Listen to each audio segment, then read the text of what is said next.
इससे पहले के क्लास में आपको क्या बताए थे? यूरोपीय यूनियन बता दिए थे। हाँ चलिए,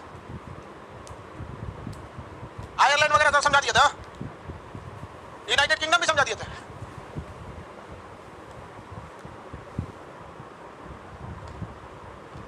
बाबू ये देखो, ये वाला देश इंग्लैंड, वेल्स, स्कॉटलैंड, क्या हो गया? ये बताइए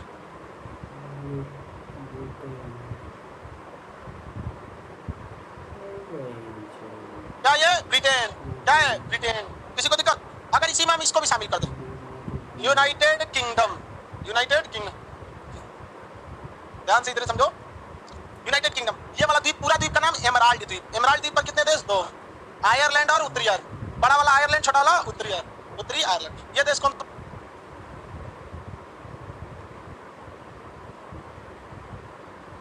हो गया? आइसलैंड। आइसलैंड। ये सागर बोलिए, उत्तर सागर। ये सागर अल्टिस। दोनों को जोड़ने वाली नहर कील नहर। कौन नहर? ये देश कौन सा हो गया भैया? इंग्लैंड। वापस आप इसी नक्शा पे जो हम खोले हैं पूरे यूरोप का, लाइव वाले सारे लोग। कितने नंबर पेज है? हाँ चलिए ध्यान देकर, ये देश फ्रांस। मच्छर नहीं लगते हैं कहां पर? फ्रांस में मच्छर नहीं लगते। शादीशुदा आदमी के यहाँ भी मच्छर नहीं लगते।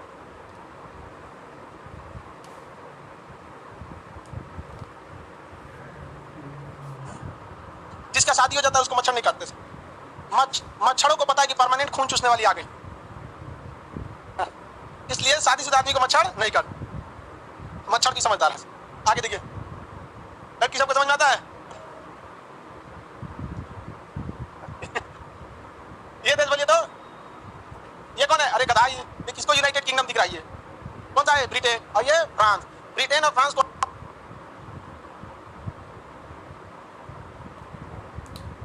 अलग करने वाली जल संधि इंग्लिश चैनल। चैनल क्यों कहा जाता है? चौड़ा चौड़ा रास्ता को, इन दोनों के बीच में कौन सा चैनल है? इंग्लिश। पतला रास्ता को जल संधि, चौड़ा रास्ता को चैनल। पतला चौड़ा इंग्लिश चैनल किसके किसके बीच? इंग्लैंड और फ्रांस। इंग्लैंड और फ्रांस, किसी को कोई दिक्कत नहीं है? इंग्लैंड और फ्रांस के बीच इंग्लिश चैनल। इंग्लिश चैनल को तैर कर पार करने वाली महिला आरती शाह। कौन थी? आरती शाह। किसी को दिक्कत? आप मजनू, कोई दिक्कत? इंग्लिश चैनल किसके किसके बीच में? इंग्लैंड और फ्रांस। इंग्लैंड और फ्रांस।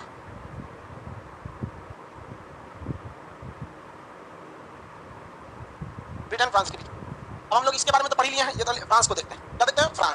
फ्रांस का ये वाला जो तट है जो इंग्लिश चैनल से लगता है, इसे नारमंडी तट कहते हैं। क्या कहते हैं? नारमंडी। ये तट का नाम क्या है? नारमंडी। क्या नाम है? नारमंडी। और यहाँ पे जो राज्य है, इस राज्य का नाम है लॉरेंस। क्या नाम है? लॉरेंस। कौन इतना चिल्लाता है? ये अलाउद्दीन। ये बोलिए, ये वाला राज्य कौन सा है? लॉरेंस। और लॉरेंस के ऊपर वाले तट का नाम नारमंडी। कौन सा तट? नारमंडी। ये तट है लॉरेंस तट। लॉरेंस तट जो है ये लौह एवं इस्पात उद्योग, यहाँ लोहे की खदान ज्यादा है, इसलिए यहाँ किस चीज का उत्पादन होता है? लोहे का। इसका लोहे का। फ्रांस गए, पिटा जाएगा तुम, सही हो जाएगा अभी। ये राजधानी इसकी क्या है? पेरिस। इंग्लैंड की राजधानी, सॉरी फ्रांस की राजधानी पेरिस। सीन नदी के किनारे। किस नदी किनारे? सीन। फैशन नगरी किसे कहते हैं? पेरिस को। किस नदी किनारे? सीन नदी का किनारे। यूनेस्को का मुख्यालय कहाँ है? पेरिस। यूनेस्को का मुख्यालय पेरिस। किसी को कोई दिक्कत नहीं है? ये जगह कौन सा है? पेरिस। समझ आ गया कि नहीं आ गया? किसी को कोई दिक्कत? समुद्र, इसके यहाँ की समुद्र के किनारे देखिएगा, इस साइड में आपको एक खाड़ी मिलेगा, बिस्के की खाड़ी। फ्रांस के आगे एक खाड़ी मिलेगी, बिस्के की खाड़ी।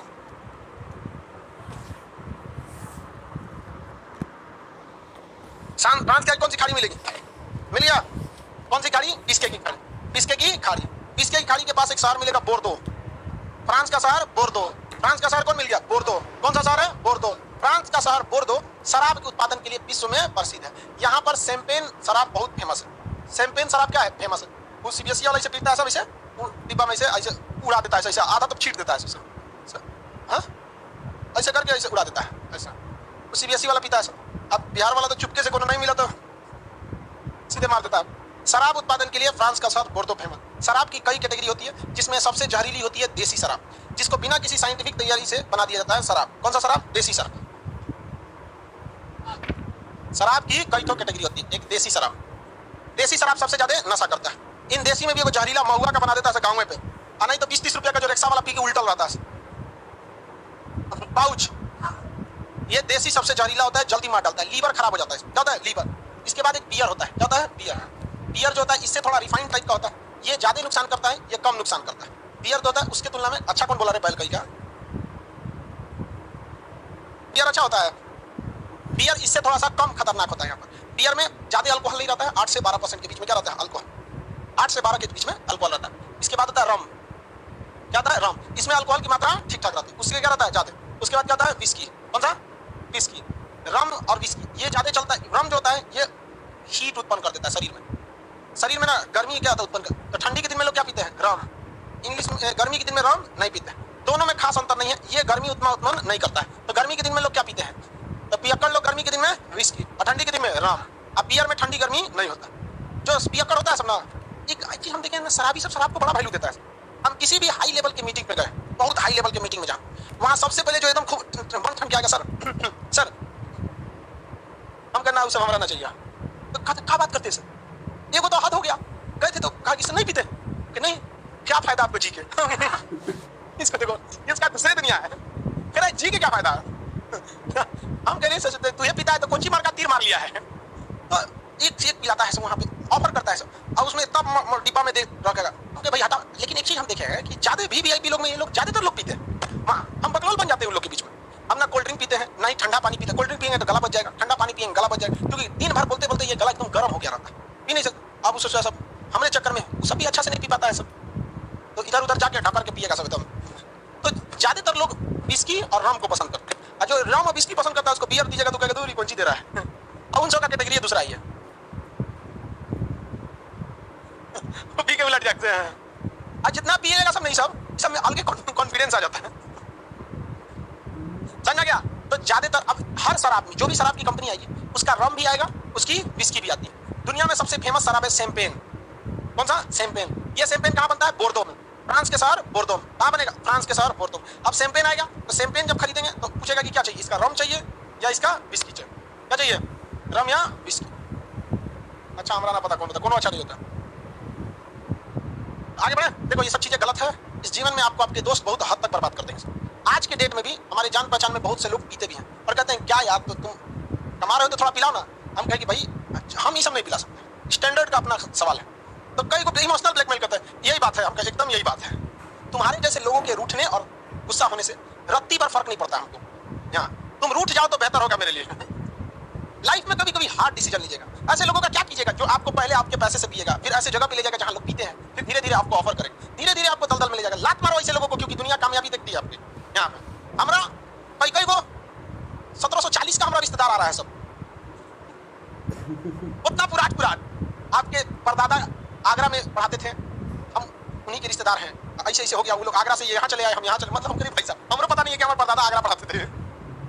गजब गजब रिश्तेदार। आप जहाँ भी हैं बहुत सारे, if you want to better you will live good, समझे ना। और आपको बहुत अच्छा चाहते हैं तो जो अच्छे लोग उनको साइड कर दो, तब आपको क्या मिलेगा बहुत अच्छा, वरना ओवरलोड हो जाएंगे। गुड बेटर लेके ढूंढते रहे। अगर आपको क्या चाहिए बेटर, लात मारिए किसको, गुड चाहते हैं बेस्ट बेटर को, और चाहते हैं यूनिक बेस्ट को भी लात मारते हैं। एकदम क्या है unique, if you are unique you will only one, and if you are best you will number one.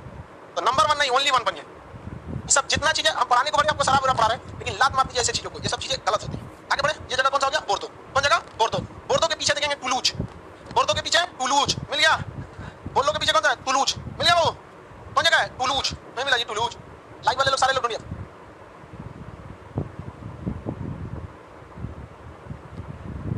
टुलूज वायुयान हवाई जहाज उद्योग सबसे ज्यादा कहाँ है टुलूज। दुनिया में दो देश, अमेरिका का बोइंग और फ्रांस का एयरबस। एयरबस कंपनी कहाँ है टुलूज में। यहीं पर क्या बनता है हवाई जहाज, राफेल वगैरह ये सब का निर्माण कहाँ होता है टुलूज वगैरह में। फ्रांस है ना राफेल, डसॉल्ट एविएशन ने से बनाया। आगे बढ़े, ये जगह कौन सा हो गया टुलूज, ये बोर्दो, ये पेरिस। अब मेरी देखिए टुलूज से इधर जाएंगे तो लियोन्स मिलेगा। कौन सा जगह है लियोन्स, कौन जगह मिला लियोन। इंटरपोल का मुख्यालय है लियोन्स, इंटरपोल का मुख्यालय लियोन्स। देखिए पूरी दुनिया को क्या करिए एक इंटरनेशनल नेटवर्क में डाल दिए। किसमें डाल दिए इंटरनेशनल नेटवर्क, किसमें डाल दिए नेटवर्क में। नेटवर्क में सब मिलजुल कर काम करे। कहाँ के लोग, इंटरनेशनल लोग कैसे काम करे मिलजुल कर, उसे कहते हैं इंटरनेशनल नेटवर्क। तो इंटरनेशनल का क्या लिख सकते हैं, इंटरनेशनल का नेटवर्क का एनईटी नेट, इसी को क्या कहते हैं इंटरनेट। इंटरनेट है पूरे इंटरनेशनल नेटवर्क, सबसे आप लोग जुड़ सकते हैं। वैसे ही हमारे पास एक इंटरनेशनल पुलिस है। कैसी पुलिस है इंटरनेशनल पुलिस। अब आप बताइए बिहार का मैटर हो जाएगा महाराष्ट्र में, तो बिहार पुलिस जाके महाराष्ट्र पुलिस से रिक्वेस्ट करेगी। देखिए सुशांत सिंह राजपूत के मैटर में बिहार पुलिस को क्वारंटीन कर दिया था। आइए सुशांत सिंह राजपूत का मुद्दा देख कितना अफसोस होता है, राजनीतिक मुद्दा बना दिया। चुनाव नहीं रहता तो कोई चाचा नहीं करता है, बहुत अफसोस हुआ, कोई नतीजा नहीं निकला। सीबीआई क्या कर रही है क्या नहीं, कोई मतलब नहीं। छुट्टा घूम रही है रिया चक्रवर्ती, फिर किसको मारेगी? कौन गुनेगार है कौन नहीं, किसको पता। आजकल बहुत खतरनाक खतरनाक घूम रही है, एगो जोमेटो वाली, एगो लखनऊ वाली, बहुत आजकल खतरनाक। इंटरनेशनल क्या हो गया? इंटर, अब पुलिस का पोल, इंटरपोल। इंटरनेशनल पुलिस को क्या कहते हैं? इंटरपोल। International police Interpol. किसी कोई दिक्कत? आप बताइए, कोई इंडिया से क्राइम करके भाग गया बांग्लादेश में, तो इंडिया की पुलिस काम आएगी? सिंघम आएंगे काम नहीं, तो आपको डोजियर देना पड़ेगा, एफआईआर नहीं, क्या देना पड़ेगा? डोजियर। तो इंटरनेशनल एफआईआर क्या कहलाता है? डोजियर। अब डोजियर जब देंगे तो डोजियर देने के बाद इंटरपोल एक नोटिस जारी करेगी जिसे कहते हैं red corner notice. Red corner notice, red corner notice. उस नोटिस मतलब लेटर होता है, उस लेटर के साइड में यहाँ पे रेड कलर का क्रॉस बना रहता है। क्या बना? Red corner. Red corner notice जब इंटरपोल जारी करती है तो दुनिया की कोई भी पुलिस उसको पकड़ेगी तो गिरफ्तार करके किसको देना पड़ेगा? इंटरपोल को। अब इंटरपोल देखेगा कि इस रेड कॉर्नर नोटिस का डोजियर कौन दिया, तो डोजियर कौन देगा? इंडिया। और फिर इंडिया को वो सॉल्व कर दिया जाएगा। जिस तरह इंडोनेशिया में भारत का एक क्रिमिनल भागा था, नाम था छोटा राजन। क्या नाम था? छोटा। कहाँ? इंडोनेशिया में। इंडोनेशिया का एक द्वीप है बाली द्वीप, बता सकते हैं किस चीज के लिए प्रसिद्ध है? पर्यटन। किसके लिए? पर्यटन। तो पर्यटन के लिए वहां कौन पकड़ लिया? इंटरपोल। किसको सौंप दी? भारत को। तो इंटरपोल, इंटरपोल का मुख्यालय कहाँ है? लियोन्स। लियोन्स कहाँ है? फ्रांस में। लियोन्स कहाँ है? फ्रांस में। आगे बढ़े। ये हो गया आपका शहर कौन, देश कौन सा हो गया? फ्रांस। फ्रांस की राजधानी, फ्रांस की राजधानी। फ्रांस खाद्यान्नों के मामले में आत्मनिर्भर है, इसलिए इसे यूरोप में किसानों का देश कहा जाता है। कौन? इसे कौन? फ्रांस। इसे यूरोप का भारत भी कह सकते हैं, क्योंकि भारत खाद्यान्न के मामले में आत्मनिर्भर है, खेती वगैरह। तो यूरोप में कोई भी देश के पास अपनी टोटल जरूरतों का खेती नहीं होता, तो ये खाद्यान्न पर उपस्थित होने के कारण इसे किसानों का देश या यूरोप का भारत आप इसे कह सकते हैं। किस देश को? फ्रांस। ये देश कौन सा? स्पेन। ये देश कौन है? फ्रांस। फ्रांस और स्पेन का ये बॉर्डर है, ध्यान से देखिए। फ्रांस और स्पेन का बॉर्डर है ना, दोनों बॉर्डर बनाते हैं। फ्रांस और स्पेन आपस में क्या बनाते हैं? बॉर्डर। अब बॉर्डर बनाते हैं तो इस बॉर्डर पे देखेंगे, यहाँ पर इस बॉर्डर के पास यहाँ पर एक देश मिलेगा, एंडोरा। फ्रांस और स्पेन की सीमा पे कौन देश है? एंडोरा। कितनी चुके एकदम होगा, एकदम छोटा सा, हजमोला बराबर, एकदम छोटा सा है। कौन सा जगह है? एंडोरा। स्पेन और फ्रांस की सीमा पे कौन सा देश है? एंडोरा। आइए 13वीं सदी में ही स्वतंत्र हो गया था। कौन सी सदी में? 13वीं सदी में स्वतंत्र हो गया था। कौन देश? एंडोरा। हम लोग स्वतंत्र हुए 1947 में। हम लोग यहाँ भी लोग अच्छा से नहीं साथ दे पाया, वरना हम लोग भी स्वतंत्र हो सकते थे। जितने हमारे देश में राजपूत सैनिक थे, सिख सैनिक थे, जो उधर गोरखा थे, पठान सैनिक थे, ये सब अंग्रेजों के लिए साथ देने लगे। अरे भैया, अंग्रेज तुमको हथियार दिया है, अंग्रेज ट्रेनिंग दिया है, मार दो उसी को। एक्चुअली उस समय यूट्यूब नहीं था, नहीं तो मरवा देते एक वीडियो में। सीधे मरवा देते, हम गायब हो जाते। बाहर के कब भागते तो उस सब देखता था तो कहता पहले एक उड़ाओ, नहीं तो बवाल करा देगा। उस समय सोचा हम भी नहीं थे, यूट्यूब भी नहीं था, लेकिन भारत अगर साथ नहीं दिया रहता अंग्रेजों का तो वो लोग हम लोग को कब्जा नहीं कर पाते। समझ आ रहा है कि नहीं आ रहा?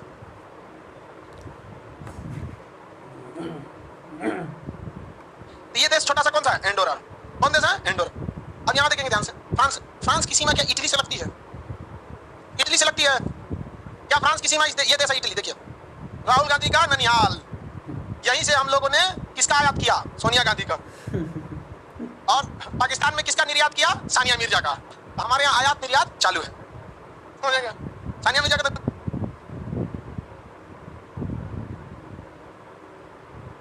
निर्यात में होगा जी। चलिए ध्यान दीजिए, ये देश कौन सा है? इटली। कौन देश? इटली। इटली और फ्रांस की सीमा लगती है कि नहीं लगती है? इन दोनों के बॉर्डर के एकदम नीचे एक देश मिलेगा, मोनाको। इन दोनों के सीमा पर एकदम नीचे देश मिलेगा, मोनाको। एकदम नीचे, मोनाको। एकदम नीचे का मतलब चल गया अफ्रीका पे। अरे बकलोलवा, सीमे पे रहो ना, ढह गया से नीचे। कौन देश है? मोनाको। मिल गया मोनाको, सीमा पर देश का नाम मोनाको। कौन देश है? मोनाको। आगे बढ़े, कौन देश है? मोनाको। मोनाको। ये बोलिए तो एंडोरा। Andorra, Monaco. किसी को दिक्कत है? मोनाको दुनिया का दूसरा सबसे छोटा देश है। यहाँ गन्ना का उत्पादन बहुत ज्यादा होता है, गन्ना का उत्पादन ज्यादा होता है। इतना छोटा तो है ये। अब यहाँ देखिए, यहाँ दो द्वीप मिलेंगे आपको, एक नीचे वाला आपको मिलेगा, एक ऊपर वाला मिलेगा। ऊपर वाले पे कब्जा किसने कर लिया? फ्रांस। और नीचे वाले पे कब्जा किसने कर लिया? इटली।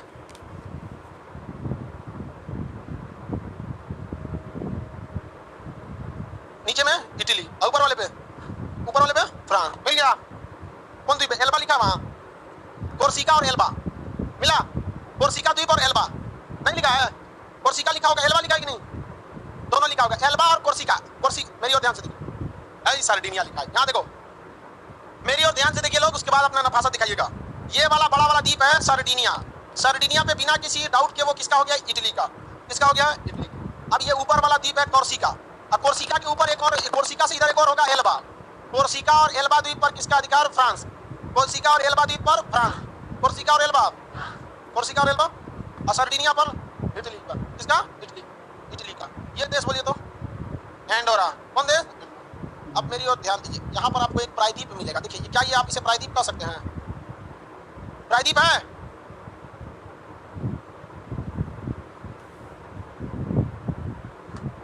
प्रायद्वीप कह सकते हैं। प्रायद्वीप समुद्र से कितनी ओर से घिरा रहता है? 3।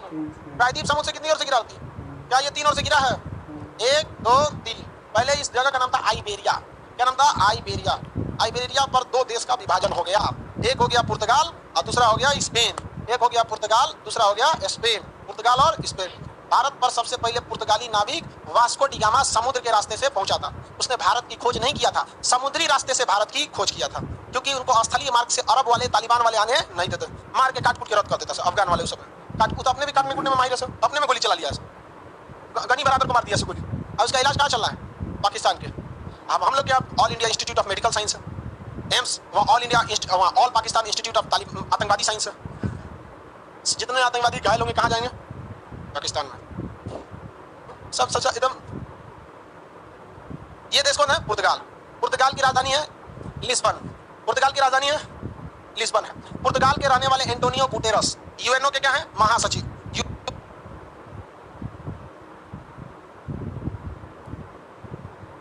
यूएनओ महासचिव कौन है अभी? Antonio Guterres. कहाँ के रहने वाले हैं? पुर्तगाल। भारत पर सबसे पहले कंपनी किसने खोला? पुर्तगालियों। सबसे बाद में कौन गए? पुर्तगाली। सबसे पहले कौन आए? 1498। और सबसे बाद में गए 1961। ऑपरेशन विजय, कारगिल पे भी था ऑपरेशन विजय, और गोवा को भी स्वतंत्र कराने के लिए ऑपरेशन विजय चलाया गया। और पुर्तगालियों को घेर लिया गया चारों ओर से, बोरिया बिस्तर बांध के, और उसको टाटा बाय बाय गया, चल गया, नाव पे लाद के उसको भेज दिया गया। जाओ अपने कहां पर?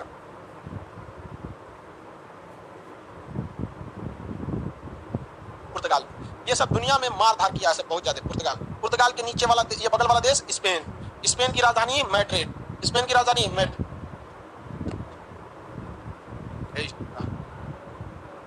स्पेन की राजधानी मैड्रिड है। स्पेन की राजधानी मैड्रिड। दुनिया में सबसे ज्यादा लोग अंग दान करते हैं स्पेन में। स्पेन में लोग अंगों का दान कर देते हैं। अंग दान मतलब सोचते हैं कोई मर रहा है तो लिख के दे देगा, मरने के बाद हमारा किडनी निकाल लेना, ये निकाल लेना। मरने के बाद डॉक्टर उसकी बॉडी को ले जाएगा, ऑपरेशन करेगा, किडनी उडी निकाल लेगा। 24 घंटा के अंदर निकाल लेंगे तो वो यूज के लायक होता है। अभी ना कि मर दफना दिए उसको, जाके चचा को उधर रखे ले जाइए, ऐसा नहीं होगा भाई। आप उसको क्या पहले दे दीजिए। तो लोग बहुत कम अंग दान करते हैं। भारत में तो जल्दी ब्लड कोई दान नहीं करता है। हमारे पास एक आया था ब्लड के लिए, 4-5 गो आए थे, सब हट्टा कट्टा का ब्लड चाहिए। तो हम देखे आप लोग नहीं दे रहे हैं, सर हम लोग का मैच नहीं कर रहा है। कोई बात नहीं, मैच नहीं कर रहा है। आपको जो ब्लड चाहिए हम आपको दिला देते हैं। आप जाइए ब्लड बैंक, हम बताते हैं कि इनका ले लीजिए, दे दीजिए, लगा सब नौटंकी करना। तो आप दिला दिए, हम 20 जूता देंगे, ये गिर जाएगा। तो कहीं का अपने ना देंगे तो हमारा लड़का कौन सी फालतू आया है? इमरजेंसी में ही हम सबको बोलते हैं।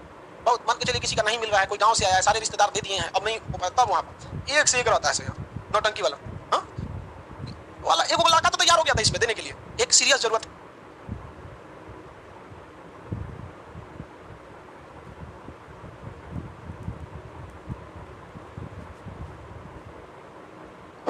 लोग ब्लड अंग दान देना जल्दी नहीं चाहते। एक लड़का तैयार हो गया तो उसकी मम्मी कहेंगी तो हमारा कसम मत दियो। लड़का कह रहा सर हम देने के लिए तैयार थे, मम्मी हमारा कसम दे दी। हम जाओ मम्मी जी को प्रणाम करना मेरे, समझा क्या?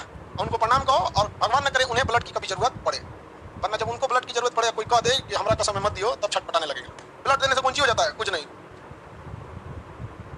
ये बोलिए तो स्पेन। स्पेन की राजधानी इंग्लैंड जो है ना, बहुत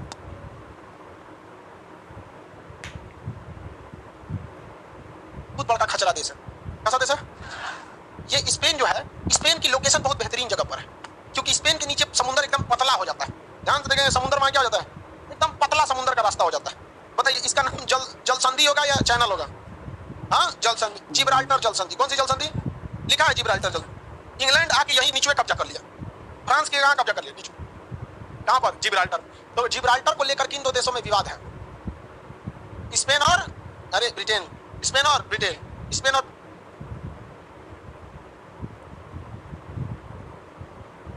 ब्रिटेन के बीच में क्या विवाद चलता है? ये समुद्र का नाम क्या है? भूमध्य सागर। कौन सागर? भूमध्य सागर में जाने का एकमात्र रास्ता कौन था? जिब्राल्टर। कौन सा रास्ता है? जिब्राल्टर। इसलिए भूमध्य सागर की कुंजी किसे कहते हैं? की ऑफ मेडिटेरियन सी, जिब्राल्टर। भूमध्य सागर में जाना है तो क्या होकर जाना पड़ेगा? जिब्राल्टर। जिब्राल्टर पे किसका कब्जा है? वहां पे उसने अपनी नौसेना रखा है। ज्यादा चाँचुई करिएगा ना तो कोने पे एकदम पत्थर के गलिया में घुसा के मारेगा आपको। वहां एकदम पतला हो जाता है, अब मारेंगे वहीं कूच काच के रद्द कर देगा। ये देश कौन सा हो गया भाई? फ्रांस। कौन सा है? फ्रांस। नीचे वाला मोरक्को है, यहीं पे कौन सी जल संधि है? जिब्राल्टर। कौन सी जल संधि? जिब्राल्टर। अब आप बताओ भाई, जिब्राल्टर जल संधि ये है, जिब्राल्टर जल संधि। ये समुद्र कौन सा है? भूमध्य सागर। कौन सागर? भूमध्य सागर। इधर जाने का केवल एक ही रास्ता था। कौन सा रास्ता? जिब्राल्टर। कौन था? जिब्राल्टर। बाद में यहाँ एक स्वेज नहर बना दिया गया। कौन सा नहर? स्वेज नहर। तो मान के चलिए स्वेज नहर बनी होगी, तो निकलेंगे किधर से? जिब्राल्टर से ही तो निकलना पड़ेगा, इससे दूसरी जगह से तो कोई निकलने का रास्ता है नहीं। तो भूमध्य सागर की कुंजी किसे कहते हैं? जिब्राल्टर। जिब्राल्टर किस देश में? फ्रांस। स्पेन किस देश में? इसमें। उस पर कब्जा किसका? अब स्पेन के नीचे एक वो होने लग रहा है बगावत कि हमको एक अलग देश बना दीजिए, कैटालोनिया। क्या नाम होगा? कैटालोनिया। स्पेन से स्वतंत्रता की मांग कौन करना चाह रहा है? कैटालोनिया।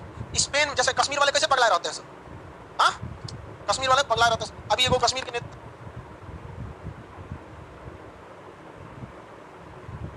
गिलानी की क्या हुई है? मृत्यु हुई है। हाँ, और पाकिस्तान का समर्थन करते हैं। समझा क्या गया? अजब हाल है उन लोग का, पाकिस्तान का समर्थन करते हैं। समर्थन करना है तो अमेरिका का करो यार, थोड़ा सा समर्थन करना। अगर जंगल में किसी का तो बड़े बड़े जानवर का करो, हाथी, जिराफ, शेर का, ये सब का करो। कुत्ता का समर्थन कर रहा है। चल गए कौन? गिलानी। आगे बढ़े। ये हो गया आपका कौन? नीचे वाला जगह कौन हो गया? कैटालोनिया। कैटालोनिया किससे अलग होना चाहता है? पाकिस्तान से कौन अलग होना चाहता है? बलूचिस्तान। हाँ, बलूचिस्तान। ये देश कौन सा हो गया? स्पेन। आइबेरिया प्रायद्वीप पर कितने देश? कौन कौन? पुर्तगाल और स्पेन। पुर्तगाल और पुर्तगाल की राजधानी लिस्बन, स्पेन की राजधानी मैड्रिड, फ्रांस की राजधानी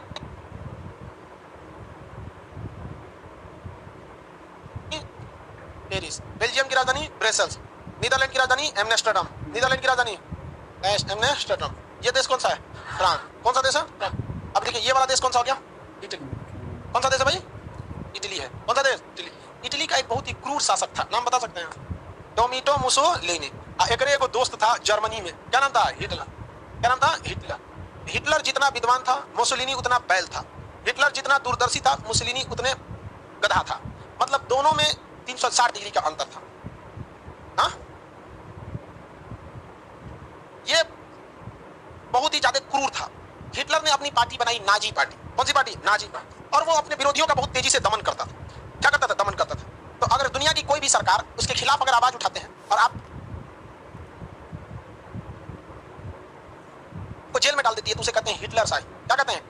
हिटलर साई। समझ में आ गया कि नहीं? आप ज्यादा सरकार के खिलाफ कुछ बोलिएगा, चल जाएगा जेल में। कोनो कोनो नियम कानून लगा के ठेल देगा, जाइए अंदर, यूएपीए लगा देगा, कोरोना गाइडलाइन लगा देगा, इनकम टैक्स ठूस देगा, जीएसटी चाहिए। यही सब कौन करता था? हिटलर। तो हिटलरगिरी चलती थी। जबकि मुसोलिनी जो था ये फांसीवाद का जनक था। किसका था? फांसी। देखिए फांसीवाद के कई मायने होते हैं जो मेनली आपको पढ़ना है हिस्ट्री में। यहाँ फांसीवाद को समझिए, फांसीवादी विचारधारा के लोग जो होते हैं वो ऊंची जाति में विश्वास रखते हैं। फांसीवादी विचारधारा के लोग किसमें रखते हैं? ऊंचे जात में। नीचे जात वाले के यहाँ खाना नहीं खाएंगे, बदन छुआ गया तो छुआछूत मानेंगे, उसको अपने अपने मतलब नौकर चाकर के बराबर रखेंगे। ऐसा ऐसा फांसीवादी विचारधारा भारत में बहुत भयानक फांसीवादी विचारधारा चलती है। केरल में दलित महिलाओं को अपना स्तन ढकने नहीं दिया जाता।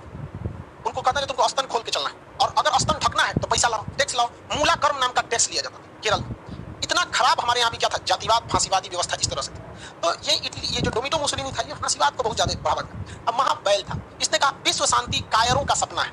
बताइए भाई, जो विश्व शांति का कायर है, विश्व शांति कायरों का सपना है। युद्ध व्यक्ति को महान बनाती है। इसी के दोस्त देश वाले ने मिलकर सड़क पे तमाचा मार के मार डाला था। युद्ध व्यक्ति को महान बनाती है। टोमेटो मुसोलिनी को कोई दूसरा आदमी नहीं मारा, इटली के लोग पकड़ के उसको सड़क पे तमाचा मार के मार डाले थे। कहा था कि जो पुरुष जीवन में युद्ध नहीं लड़ा वह पुरुष बाज महिला के समान है। याद है भैया? इसलिए उस देश के सारे पुरुषों ने ना अपना बाजपन दूर कर दिया, मार तमाचा मार के रद्द कर दिया वहां पे टोमेटो मुसोलिनी की। अब ये इटली जो है ये एक प्रायद्वीप है। आप भी देखिए तो प्रायद्वीप लग रहा है कि नहीं लग रहा है? कंफर्म क्या? प्रायद्वीप। नीचे में आपका भूमध्य सागर, एक साइड में भूमध्य सागर है, एजोब सागर है, एड्रियाटिक सागर है, तीन और इसके क्या है? सागर है। इटली के द्वीप है, नीचे में एक द्वीप है सिसिली द्वीप। कौन द्वीप है? सिसिली। किसका है वो? इटली का है। कौन द्वीप? सिसिली द्वीप। मिल गया सिसिली द्वीप किसका है? वो इटली। और ये सार्डिनिया द्वीप किसका है? इटली का है। सिसिली और सार्डिनिया किसका है? इटली का। सिसिली और सार्डिनिया। अब आप याद कीजिए, हमने भूमध्य सागर में स्थित तीसरा सबसे बड़ा द्वीप पढ़ा दिया। सिसिली पहला, सार्डिनिया दूसरा, तीसरा कौन था? साइप्रस। तुर्की के नीचे था साइप्रस। ये देखिए ये तुर्की है, ये साइप्रस। तुर्की, साइप्रस, सीरिया, लेबनान, इजराइल, फिलिस्तीन, जॉर्डन, मिस्र पढ़ाए थे। तो तीसरा सबसे बड़ा द्वीप सिसिली, साइप्रस। सबसे बड़ा Sicily, Sardinia, Cyprus. Sicily, Sardinia, Cyprus. अब क्वेश्चन क्या आएगा? यूरोप का सबसे बड़ा द्वीप कौन हो जाएगा? ब्रिटेन हो जाएगा। कौन हो जाएगा? ब्रिटेन। यूरोप का सबसे बड़ा द्वीप। अब भूमध्य सागर का सबसे बड़ा द्वीप सिसिली। तो क्वेश्चन ध्यान से सुना कीजिए कि पूरे यूरोप का पूछ रहा है या केवल भूमध्य सागर का पूछ रहा है? तो पूरे यूरोप का पूछेगा तो ब्रिटेन। अब पूरे भूमध्य सागर का कहेगा, यूरोप का पूछेगा तो ब्रिटेन, आइसलैंड, आयरलैंड। ये यूरोप के बड़े बड़े द्वीप है सब।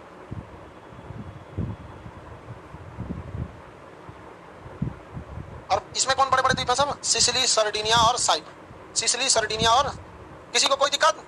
कोई दिक्कत नहीं। Very good. चलिए अब हम देखते हैं सार्डिनिया की कोई विशेषता नहीं। यह है देश कौन सा? सिसिली। सिसिली द्वीप पर एक ज्वालामुखी है, नक्शा में नहीं दिखेगा, ज्वालामुखी दिखेगा उस पर। स्ट्राम्बोली ज्वालामुखी, कौन सा स्ट्राम्बोली ज्वालामुखी से भाम भाम आग निकलते रहता है, उसमें धड़कते रहता है। इसलिए रात बिरात जाइएगा आपको भूमध्य सागर में तो हमेशा एक रोशनी दिखाई देगा। कौन सा? स्ट्राम्बोली। कौन सा? किस द्वीप पर? सिसिली द्वीप। इसलिए इसे भूमध्य सागर का वेपर लाइट या प्रकाश स्तंभ कहते हैं। भूमध्य सागर का प्रकाश स्तंभ किस द्वीप को कहते हैं? सिसिली। कौन से ज्वालामुखी को? स्ट्राम्बोली ज्वालामुखी। किस ज्वालामुखी को? भूमध्य सागर का प्रकाश स्तंभ किसे कहेंगे? स्ट्राम्बोली ज्वालामुखी को। भूमध्य सागर का प्रकाश स्तंभ स्ट्राम्बोली ज्वालामुखी। किसी को कोई दिक्कत नहीं? ये देश बोलिए तो इटली। कौन सा जगह है? इटली। इटली का शहर जो है, देखिए ध्यान से, बीचों बीच में इटली के मिलेगा रोम। इटली के बीचों बीच में रोम, वहीं वेटिकन सिटी भी लिखा होगा। इटली के बीचों बीच में शहर कौन मिला? रोम। मिल गया रोम। बहुत ही डेवलप शहर है रोम। इटली की राजधानी क्या है? रोम। इतना डेवलप है जिसका कोई हद नहीं। भारत में आज भी कोई बेहतरीन से बेहतरीन सड़क देश, सॉरी सर, नोएडा हो गया, मुंबई हो गया, पुणे हो गया, दिल्ली हो गया, बेंगलोर, उतने बेहतरीन ढंग से सिस्टमेटिक नहीं सजाया गया जो आज से 500 साल पहले रोम उतना अच्छा था। 1000 साल पहले रोम, भले बिल्डिंगें बड़ी नहीं थी, बट जो आर्किटेक्ट था, जो डिजाइनिंग थी रोम की बहुत अच्छी। इसलिए कहा जाता है Rome was not built in one day. Rome एक दिन में बनकर तैयार नहीं हुआ। याद रखिएगा, किसी भी चीज को आप किसी का रिजल्ट देखते हैं, किसी की सक्सेस देखते हैं, याद रखिएगा Rome was not built in one day. रातों रात कोई इंसान कामयाब नहीं हो सकता। अगर आप कामयाब होना चाहते हैं तो अगले 1.5 से 2 साल की आपकी प्लानिंग रहनी चाहिए। स्टूडेंट लाइफ में है तो आप लोगों की प्लानिंग अच्छी रहनी चाहिए, लेकिन स्टूडेंट लाइफ की प्लानिंग कब से चालू होती है? टाइम टेबल आने के बाद। वो धाकड़ पड़ता है टाइम टेबल आने के बाद, जिसका कोई हद नहीं। जिस तरह से आप एग्जाम के 1 महीना पहले पढ़ाई करते हैं, अगर 1 साल उसी कंटिन्यूअसली मेहनत से कर दिए, टेंशन खत्म अब। लेकिन नहीं, बाबू लोग को सब चलेगा, आराम से खाना बनेगा, प्याज काटेगा, सो आराम से। अरे खड़े फेंक दो प्याज उसमें। हाँ? अरे टेंशन कम है ना, खड़े फेंको प्याज, लहसुन, मिर्चा काट के उसको डालता है, मिर्चा को अरे वाले से बीच में से चीर दो, डाल दो उसको। हाँ, टाइम बिताता है ऐसे। सबसे रोम, राजधानी इटली की क्या है? रोम। वहाँ सबसे छोटा देश कौन सा है? Vatican city. दुनिया का सबसे छोटा देश देखिए, वेटिकन सिटी कोई देश नहीं था। एक्चुअली ईसाई लोग की दिमाग बहुत तेज होता है, वो पढ़े लिखे होते हैं। और भारत में जो प्रारंभिक शिक्षा है, मतलब माध्यमिक शिक्षा, ये पूरे भारत की माध्यमिक शिक्षा का 70% बोझ ईसाइयों के ऊपर है। अब भारत की शिक्षा में ईसाइयों का योगदान कोई नहीं भूल सकता है। Convent school, saint Joseph, saint Michael, saint ये सेंट वो, संत मतलब सेंट, जितना बेहतरीन स्कूल देखिए उन लोग का रहता है। तो ईसाई कभी भी एजुकेशन को नहीं छोड़ा। हम लोग सरस्वती शिशु मंदिर, कुछ खास एजुकेशन के लेवल में हम लोग बहुत पीछे, वो लोग बहुत आगे। तो वेटिकन सिटी में ना बहुत बड़ा चर्च था। अब उस चर्च में फादर रहते थे पोप। बड़का फादर को क्या बोला जाता है? पोप। और जो लड़की में अच्छा रहती है उसको नन बोला जाता है। नन। लड़की में भी जो धार्मिक हो जाती है क्रिश्चियन में, उसे क्या कहा जाता है? नन। और लड़का में होता है फादर, पोप। अभी सबसे बड़े पोप कौन है? Pope Francis. तो पोप का चयन पूरी दुनिया से होता है। अभी ये अर्जेंटीना के पोप फ्रांसिस क्या है? अर्जेंटीना के। ओ माय गॉड, ये पोप है। तो इन्होंने देखा ईसाइयों ने इटली के कि अगर पोप यहाँ वेटिकन सिटी में रहते हैं तो ये राष्ट्रपति के अंडर में रहेंगे, प्रधानमंत्री के अंडर में रहेंगे। तो ये लोगों ने इतना बेहतरीन किया कि इटली ने उस जगह को, जितना दूर में चर्च था, उसको अपने देश से अलग कर दिया और कहा कि इसकी सुरक्षा की जिम्मेदारी किसकी है? इटली। और उसे एक देश बना दिया और कहा कि यह देश उसी के अंडर में रहेगा जो यहाँ का फादर रहेगा। अब बताइए, पोप फ्रांसिस किसी के अंडर में है? हमारे देश के शंकराचार्य जहाँ है उनके दरोगा उनसे ऊपर है कि नहीं? तो इन लोग की सोच बहुत दूरदर्शी होती है। तो वेटिकन सिटी को जानबूझ के बनाया गया ताकि वहाँ के फादर क्या इसी के अंडर में नहीं रहे। वेटिकन सिटी में किसका कानून चलता है? फादर का। अब वहाँ के लोग का, वहाँ केवल वही फादर लोग ही रहते हैं। 1100-1200 फादर रहेंगे, वही उनकी जनसंख्या है जितनी चुकी। बाकी आइए घूम के जाइए, कोई दिक्कत नहीं। फादर वक्त समझे क्या? रोम में कौन सा जगह है? Vatican city. दुनिया का सबसे छोटा देश। दूसरा सबसे छोटा देश मोनाको। कौन जगह? मोनाको। रोम के जस्ट ऊपर देखेंगे फ्लोरेंस। रोम के जस्ट ऊपर कौन सा जगह है? फ्लोरेंस। मिल गया। कौन सा जगह है? फ्लोरेंस। रोम के जस्ट ऊपर कौन जगह है? फ्लोरेंस। फ्लोरेंस की एक लड़की थी, उसको नाइटिंगेल कहा जाता। क्या कहा जाता? बड़ी बदमाश थी। कुछ लड़कियां होती हैं चकचकाते रहती हैं हमेशा। एक चिड़िया होती है बुलबुल, वो भी चकचकाती रहती है। तो हम लोग यहाँ कुछ लड़की चकचकाती रहेगी, उसका नाम बुलबुल रख दीजिए। कोनो लड़की का अपने नाम बुलबुल रखा जाता है, भले वो बड़ी होकर बबूल बन जाती है। बचपन में नाम क्या रहता? बुलबुल। तो वैसे उसका नाम क्या था? नाइटिंगेल। किसका? नाइटिंगेल। किस शहर की थी? फ्लोरेंस। 1854 में एक युद्ध होता है, क्रीमियन का युद्ध। कौन सा युद्ध? क्रीमिया का युद्ध। उस क्रीमिया के युद्ध में इटली की सेना बहुत बुरी तरह जख्मी होती है, मारी जाती है। तो ये कहती है राजा से कि हम भी लड़ने जाएंगे। लेकिन लाख कोशिश करने के बाद फ्लोरेंस नाइटिंगेल को क्रीमिया युद्ध में जाने की अनुमति नहीं दी जाती, क्योंकि उस समय लड़कियां युद्ध में नहीं जाती थी। डायरेक्ट फाइट में आज भी लड़कियां मतलब उतना नहीं भेजा जाता। लेकिन आजकल की लड़ाई मशीनरी की हो गई। किसी हो गई है? मशीनरी। तो लड़कियों का कोई अंतर नहीं है। अब जहाज में पायलट बैठा है, लड़की है कि लड़का, जहाज को कौन सी पता है? तो मशीनरी की लड़ाई हो गई है। पहले लड़ाई था घोड़ा पे बैठो, ये सब लड़ो। थोड़ा लड़कियों को प्रीफर नहीं दिया। आज देखिए बीएसएफ में लड़कियां जा रही हैं। लड़कियां कहीं हद तक निगरानी में लड़कों से अच्छी होती है। लड़का ढीठ होता है सर, कहीं बॉर्डर पे खड़ा है, खुलबुल करेगा, कोनो सीआर घुसलेगा। लड़कियां कुछ नहीं, जहां तनी मनी अरे कौन आ रही है, धाए मार देंगे सर, जाओ यहाँ पे, बाद में देखेंगे सर। पापा आप थे।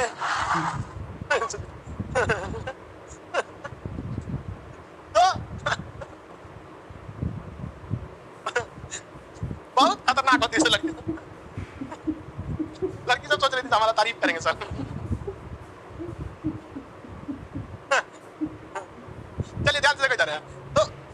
उस समय फौज में नहीं रखा जाता था, लेकिन ये बहुत जिद करती थी कि हम फौज में जइबे करेंगे। तो बहुत जिद करने के बाद राजा ने इसे अनुमति दिया कि काम करो, जो फौजी जख्मी हो गया रहे ना तुम इसका इलाज करो। इसने खुद ही कहा था कि लड़ने नहीं जा रहे तो जो घायल हो गया रहे कम से कम उसका इलाज करने दी। इसको फौज में जाने का बहुत दिलचस्पी था, तो जितने सैनिक फौज में घायल होते थे उन सारे सैनिकों का ये मरहम पट्टी करती थी, और एकदम अपनी बहन की तरह। देखिए जब कोई काम अपने दिल से करते हैं उसमें बहुत इंटरेस्ट आता है। जब अब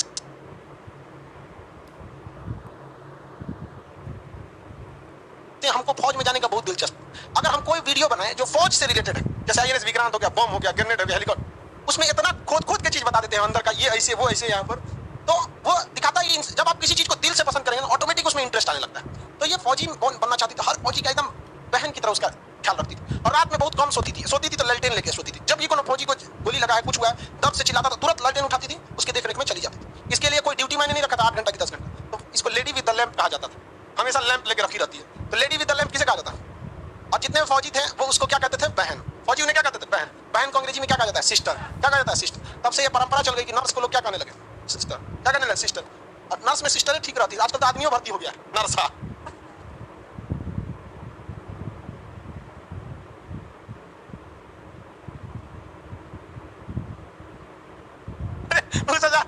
लड़की सब नर्स में लड़की ही रहती है तो अच्छा रहता है। बेचारा मरीज है, उसको सांत्वना चाहिए, बेचारा का टूटल फाटल है, लड़की आएगी, नर्स आएगी, इंजेक्शन लगा देगी, वो चिल्लाएगा बाप बाप से, कोई बात नहीं, जल्दी सही हो जाएंगे। लड़का आएगा चिल्लाएगा, छोटा कहीं का कौन चीज चिल्ला रहा है रे, सुई लग रहा है, मजा आएगा तोरा, शांति से ढकेल देंगे। समझा? आराम से पट्टी उट्टी खोलना रहेगा तो नर्स आराम से स्पिरिट से धुल के खोल, इसे जो है नोच दी।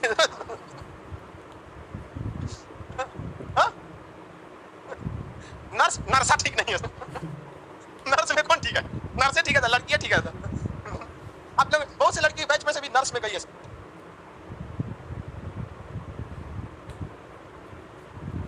नर्सिंग में क्लास करता है, कई वो नर्सा भी गया है सब। तो सब बेचारा, हालांकि कुछ जॉब परफेक्ट रहता है लड़कियों के लिए।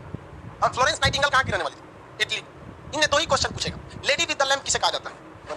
फ्लोरेंस नाइटिंगेल को। और फ्लोरेंस नाइटिंगेल का संबंध किस युद्ध से? क्रीमिया युद्ध। कौन सा युद्ध? क्रीमिया। कौन सा युद्ध? ये जगह कौन सा हो गया? फ्लोरेंस। फ्लोरेंस का इसे तिरछा देखेंगे मिलान, ऐसे ऊपर शहर में मिलान शहर। कौन सा शहर है? मिलान शहर। मिल गया? ऊपर की ओर होगा मिलान शहर। मिलान का कौन था भाई? वही टोमिटो मुसोलिनी, सड़क पर तमाचा लोगों ने मार के उसको सत्यानाश कर दिया। कहां का था भाई? मिलान। कहां का था? मिलान का। किसी को दिक्कत? अब यहां देखिए, इधर सागर है कि नहीं है? सागर है? किसी को दिक्कत? इस सागर के एकदम ऊपर इटली का एक शहर है वेनिस। वेनिस शहर मिलेगा। इटली का शहर कौन सा मिलेगा? वेनिस। किस सागर में है? एड्रियाटिक सागर। ये सागर का नाम एड्रियाटिक। इस सागर के ऊपर कौन सा शहर? वेनिस शहर। इससे 3 क्वेश्चन पूछता है वेनिस शहर। एड्रियाटिक सागर की रानी किसे कहा जाता है? वेनिस। एड्रियाटिक सागर की रानी वेनिस शहर को कहा जाता है। मर्चेंट ऑफ वेनिस किसकी रचना है? अरे भैया, मर्चेंट ऑफ वेनिस एक बहुत फेमस किताब है।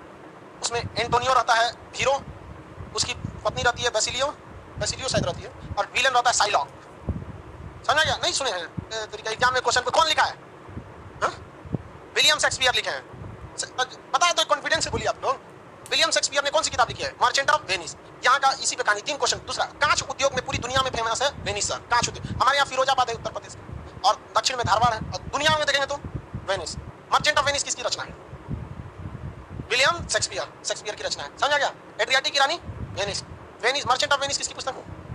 या एक ड्रामा है जिसमें दिखाया जाता है कि एंटोनियो नाम का एक बहुत अच्छा आदमी रहता है, वो गरीब लोगों को लोन देता है बिना ब्याज का, जबकि वहां एक बहुत बड़ा क्रूएल टाइप का आदमी रहता है जिसका नाम रहता है साइलॉक। क्या नाम रहता है? साइलॉक। साइलॉक किसी भी मजबूर इंसान को बहुत ही ज्यादा ब्याज लेकर पैसा देता है, और जब लोग नहीं चुका पाते हैं तो उसका जमीन वगैरह हड़प लेता है। लेकिन साइलॉक किसको पसंद नहीं करता है? एंटोनियो को, क्योंकि एंटोनियो के पास जो पैसा रहता है तो बिना ब्याज के ही क्या दे देता है? कर्जा। किसी को कोई दिक्कत नहीं। लेकिन इसी बीच एंटोनियो को एक पैसे की जरूरत पड़ जाती है, तो किसके पास आता है? साइलॉक के पास, कि भाई हमको कर्जा दे दो। तो साइलॉक देखता है कि हमारा विरोधी है, तो साइलॉक एक एग्रीमेंट पर साइन लगा देता है कि जब अगर तुम तय सीमा के तहत पैसे नहीं दोगे तो हम तुम्हारे शरीर से एक मांस का टुकड़ा काट लेंगे। तो इतना खतरनाक शर्त लगा दिया वहां, और एंटोनियो ले लेता है कर्जा, और इत्तेफाक देखिए कि टाइम पर वो पैसा नहीं दे पाता है। समझा गया कि नहीं? तो एंटोनियो की जो प्रेमिका रहती है बेसिलियो, बेसिलियो ही नाम रहता है, बेसिलियो, कोर्ट में बहस होता है तो साइलॉक कहता नहीं, हमारा एगो मांस का टुकड़े चाहिए, हम गटैये पे से काट लेते हैं। तो मरिए जाएगा गटैये पे से। बहुत बेचारी उसको मनाती है कि मान जाओ। अब ये तो पैसा देने के लिए रेडी हो गया, 2 महीना लेट हो गया तो इसकी जान कैसे लो? एग्रीमेंट पे तो साइन था, क्या लेना है? मांस का टुकड़ा। अब एंटोनियो एकदम डर जाता है, और साइलॉक कहता है इनके कटवे करेंगे। तो उसकी जो प्रेमिका रहती है बेसिलियो बहुत तेज रहती है, कहती है ठीक है काटो, लेकिन एग्रीमेंट पे लिखा है कि तुम्हें मांस का टुकड़ा चाहिए, खून नहीं गिरना चाहिए, एग्रीमेंट पे नहीं लिखा हुआ है। समझा गया? और दर्द भी इसको नहीं होना चाहिए, क्योंकि ये एग्रीमेंट पर नहीं लिखा है। अब ले, साइलॉक कहता ठीक है तो पैसे दे दो। कहना अब पैसा ना आते काट बेचारा फंस गया वहां पे। ये बहुत बड़ी कहानी है एंटोनियो साइलॉग। ये कहानी की चर्चा किस पुस्तक में है? Merchant of Venice. Merchant Venice का व्यापारी, व्यापारी कौन रहता है? एंटोनियो। व्यापारी कौन रहता है? एंटोनियो। क्रिमिनल इसमें कौन रहता है? साइलॉग। ये फेमस पुस्तक है किसकी? William Shakespeare. आगे बढ़ जाए, चलिए आगे का क्लास कल करेंगे, आज के लिए इतना है। बाबू रुके रहो, काला